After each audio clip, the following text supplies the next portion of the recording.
Hello, Yankeetown Elementary families. I hope you all are doing well and staying safe. I hope you've been able to get outside and enjoy some summertime activities. I want to thank everyone for submitting questions that you need answers to, and we're going to try to get you the best answers we can this morning. So let's just get to it. First question is, what time is drop off and pickup? Well, those times haven't changed. We're still going to start our drop off at 8:05. Tardy bell rings at 8:25, and we're going to start dismissing at around 3:05 in the afternoon. Now that is going to look a little different. The drop off and pickup areas are going to look a little different for our bus riding students. Our K through 2 students are going to enter through entrance 1, which is right at the main entrance that everybody uses. And our 3 through 5 students are going to use entrance 2, which is next to the kindergarten side of the building. Car riders are going to be the biggest change, I think. We are going to have our 3 through 5 students enter and get picked up at entrance 3, which is the normal drop-off time or the normal drop-off area that we've had in the past. Now entrance 7 is where we're going to have our K through 2 students dropped off and picked up, and that is on the playground side of the building next to first and second grade hallways there. So let me mark these off. Bus drivers, will the bus drivers be taking temperatures? My understanding from the transportation director is that the bus drivers will not be taking students' temperatures. As we know, though, all students are required to wear their masks at the bus stop while riding the bus and entering the building once you get to the building. I have a question here. Can I walk my student in on the first day and take pictures, and what are the requirements for that? Well, per our mitigation plan, parents and volunteers are not going to be allowed into the building. So I would suggest taking those first day pictures at your house or in your driveway before you bring them or before they get on the bus. This year, that's as we cannot have volunteers and parents in the building. You should have got an email yesterday from the office with a schedule of Meet the Teacher nights. Those will be on August 10th and 11th, next Monday and Tuesday. If you have any questions, you may email your teachers with that, but that schedule, it was emailed yesterday, and we'll try to get it on the website this afternoon. How will students drink water? We're going to have our students bring their own water bottles. You're required to bring your own water bottles. Not required, but we strongly suggest you bring a water bottle. We have 3 water bottle filling stations around the building already. The corporation has provided us with a water cooler that students will be able to fill their bottles up from there, and some disposable cups there if they just need a quick drink. Water fountains will not be in operation. We have a question here about if your student has a learning plan in place at the school, that will be handled by how that will be handled through virtual learning.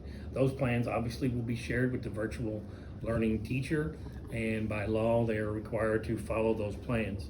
Now let's talk a little bit about the virtual learning option.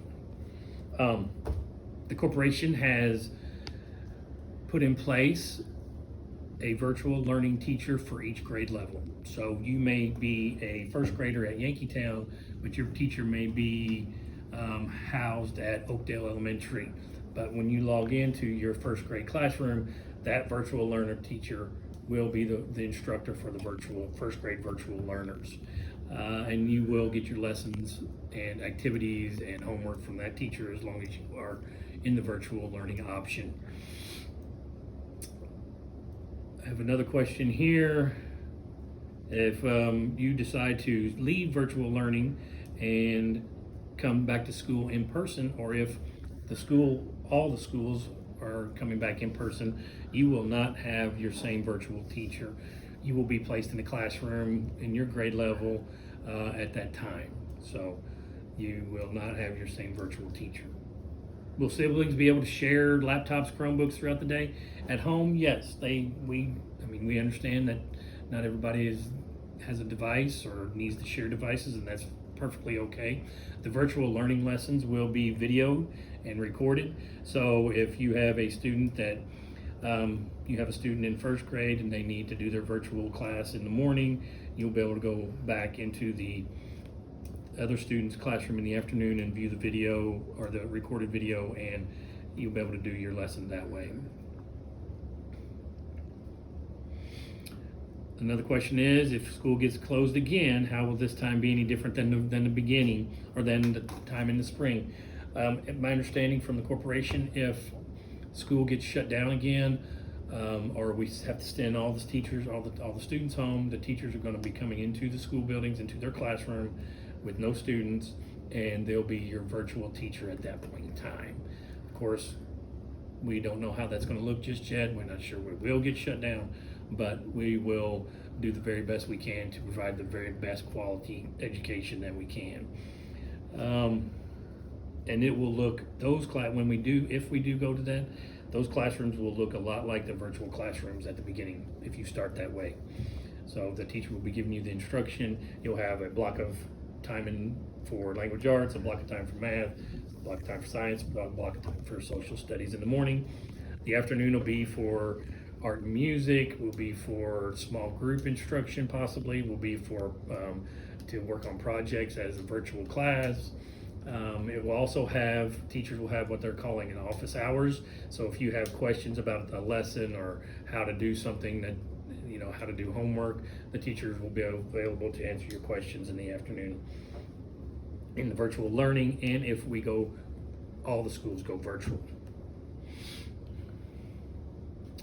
There's another question here about consistency and how we'll be consistent from elementary school to elementary school. I feel like this plan with the virtual teacher, one virtual teacher per grade level, is the best way that we can being the corporation, can keep everybody consistent, at least at the elementary level.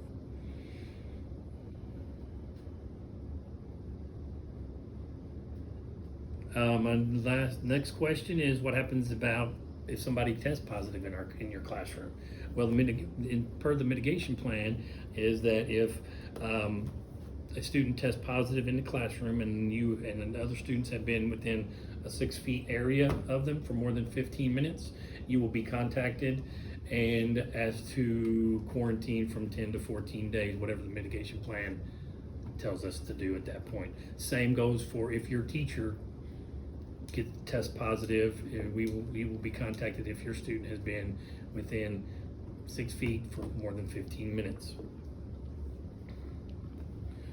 I have a question here. It says, what happens if your own family has to quarantine? How will you get books, student supplies, etc.? We're hoping that we'll be able to send all those materials home with the student before they leave school to be quarantined, and then we'll have to take the rest of that by a case basis, because we don't really have that in place yet. Maybe some kind of delivery service or something along those lines. Oh, next question is, how long do I keep my student home if they have a fever? Well, if they have a fever and you have a diagnosis from your family doctor or your pediatrician that your student has been diagnosed with strep throat or flu or anything other than COVID, those will be handled like they were in the past. You'll have to be fever-free for 24 hours, medication-free, and then you should be able to return to school at that point in time. Teachers that have a question here says, will teachers post video at a certain time for e-learning? Well, we're hoping that if the class goes to virtual, then those, obviously, as we said before, those lessons are going to be recorded, so you'll be able to log into what the corporation is going to say about, or going to put in place with the Google Classroom. It's easy to log in, and all your lessons are there. Videos that the teachers may upload will be there, so you'll be able to get in the Google Classroom and do your lessons. Will there be dividers on the students' desks? No, there won't be. We will not have dividers at students' desks. We have, in most classes, been able to socially distance our desks away from each other. Obviously, 3 through 5 students will be wearing their masks in the classroom. Speaking of masks, I have a question here that says, will they have to wear their masks at recess or outside recess? Masks will not have to be worn at recess. The corporation has deemed recess being a strenuous activity, and per the governor's plan, strenuous activities, we don't have to wear a mask. That also counts for PE classes as well. I have a question here that says, how will lunch look?